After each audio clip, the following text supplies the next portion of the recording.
কেমন আছেন সবাই? আশা করছি সকলে খুব ভালো আছেন আর আমিও ভীষণ ভালো আছি। আমি নন্দিতা। আজকে নতুন একটা ব্লগের সাথে আপনাদের সামনে হাজির হলাম। আশা করছি আজকের ব্লগটা আপনাদের ভালো লাগবে। আমার চ্যানেলে যদি নতুন হয়ে থাকেন তাহলে প্লিজ চ্যানেলটিকে সাবস্ক্রাইব করে নেবেন, আর ভিডিও যদি ভালো লাগে তাহলে ভিডিও শেষে একটা লাইক করে দেবেন। তো সকাল সকাল ঘুম থেকে উঠেই তো সাত সকালে স্নান করতে হয়, তবে আজকে একটু লেট হয়ে গেল। স্নান না করলে তো আবার জল টল কিছুই খেতে পারবো না, তাই আর কি আমাকে সাত সকালে স্নান করে নিতে হয়, কারণ আমার সকালবেলায় উঠে যে ব্রাশটা করব আর ব্রাশ করার পরই আমার প্রচণ্ড হারে জল পিপাসা পেয়ে যায়। তো সেই জন্য আর কি। তো যাই হোক, আজকে সকাল এখন 9টা মতো বাজে, আর সকালে কিছু কাচাকুচো করতে করতে আজকে আমার একটু লেট হয়ে গেছে স্নান করতে। তো স্নান ধান করে এই যে সকালে চা জলটা নিয়ে সোজা ছাদে চলে এসেছি, আর ছাদে ফুলগুলোর পাশে বসে বসে রৌদ্রের মধ্যে পিঠ দিয়ে ব্যাস চা খাচ্ছি। আর এই দেখুন, এই গাছগুলো পাশের বাড়ি একটা ছেলে মেয়ে সম্পর্ক হয়, দুটো ছোট ছোট বাচ্চা।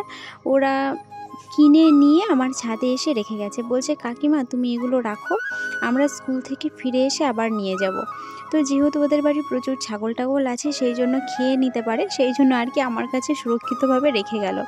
জানে যে আমার কাছে গাছপালা ভালোই থাকবে। তবে ফুলের কালারগুলো বেশ সুন্দর, একটা ডালিয়া, একটা চন্দ্রমল্লিকা, একটা ক্যালেন্ডুলা। তো ডালিয়া ফুলটায় এখনও ফুল আসেনি, তবে চন্দ্রমল্লিকার কালারটা বেশ সুন্দর, একদম বেগুনি কালার। আবার ক্যালেন্ডুলার কালারটাও খুব সুন্দর, একদম আগুন আগুন কমলা কালার।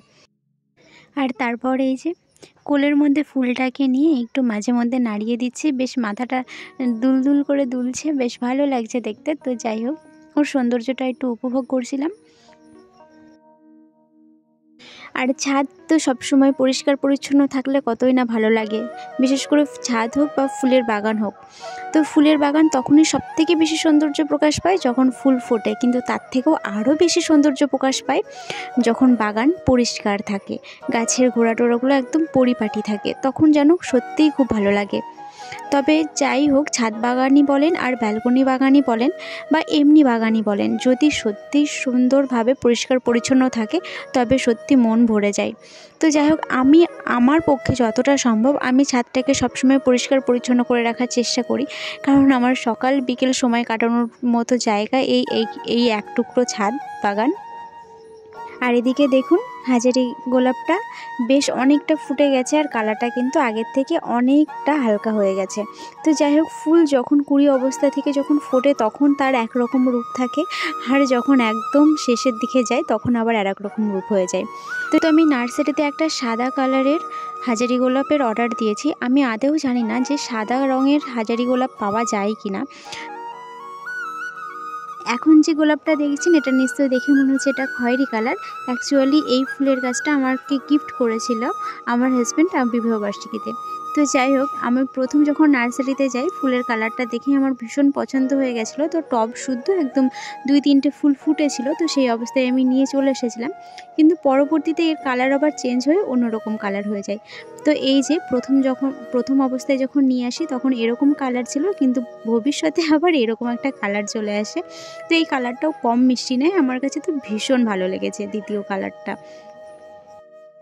আর এই যে এটা আর একটা হলুদ কালারের গোলাপ, তো হলুদ কালার কিন্তু কমলা কালার হয়ে গেছে, আমি এর আগের ভিডিওতেও বলেছি। তো সেটাই আর কি, মা ধান মেলতে গিয়ে একদম বাঁশের সাথে ঠিকিয়ে রেখেছিল, দুমড়ে মুচড়ে ছিল, তো আমি আবার এই দিক পানে এনে রেখে দিলাম। আর এই যে এই ফুলটা, এই চন্দ্রমল্লিকার এই ডালটা আমার সকাল থেকে বারবার হাত দিয়ে নাড়িয়েই যেতে ইচ্ছা করছে, কারণ মাথাটা যখন দোলাচ্ছে না ভীষণ ভালো লাগছে। এদিকে যে নয়নতারা ফুলের গাছগুলো আমার আনা ছিল সেগুলো এক সাইড করে রেখে দিলাম, কারণ এগুলো আর 20 থেকে 25 দিনের মাথায় রিপোর্ট করে দেবো নয়নতারা ফুলের গাছ। তো যাই হোক, এখন এই এক সাইডে রাখা থাক।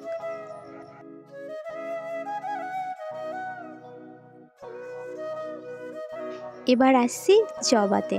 এই যে ওয়ান টাইম একটা গ্লাসে আমি ডাল অযত্নে লাগিয়ে রেখে দিয়েছিলাম, তবে দেখুন চারা দুটোই হয়ে গেছে, দুটো ডাল লাগিয়েছিলাম, দুটো ডালই হয়ে গেছে, আবার তার মধ্যে কুড়িও দিয়েছে। আমি এতদিন খেয়ালই করিনি, তবে আজকে আমি সমস্ত গাছগুলো ঠিকঠাক করে পরিষ্কার করতে গিয়ে এখন দেখছি যে খুব সুন্দর একটা কুড়ি দিয়েছে। আমি জানি না এটা কি কালার হবে, কারণ আমি বিভিন্ন রঙের কালারের জবার ডাল লাগিয়েছি, তো এবার কোনটা কি কালার হবে ফুল না ফোটা অবধি বোঝা যাবে না। আর যেহেতু শীতকাল না যাওয়া অবধি আমি গাছটা রিপোর্টও করতে পারবো না। তবে দেখুন যে একদম গ্লাসের ছিদ্র দিয়ে তো শিকড় বেরিয়ে এসছে, আবার সাইডে অল্প অল্প শিকড় আমি বুঝতে পারছি, কিন্তু ক্যামেরায় অতটা ক্যাপচার হচ্ছে না, তাই আপনাদেরকে অতটা আমি দেখাতে পারলাম না। আর এইদিকে দেখুন একটা লঙ্কা গাছ অযত্নে মাঠে মানে উঠানে ছিল, তো সেখানে ছাগলে খেয়ে খেয়ে খেয়ে খেয়ে ওরা একদম মানে শেষ অবস্থা। সেই মুহূর্তে আমি ওকে তুলে নিয়ে এসে লাগিয়েছিলাম। তো যাই হোক, সেই গাছে আবার ফুল দিয়েছে, জানি না লঙ্কা কতটুকু হবে। আর এদিকে দেখুন আমার গাঁদা ফুলের মধ্যে সবথেকে প্রিয় গাঁদা ফুল যেটা, সেটা হচ্ছে এই যে রক্তগাঁদা।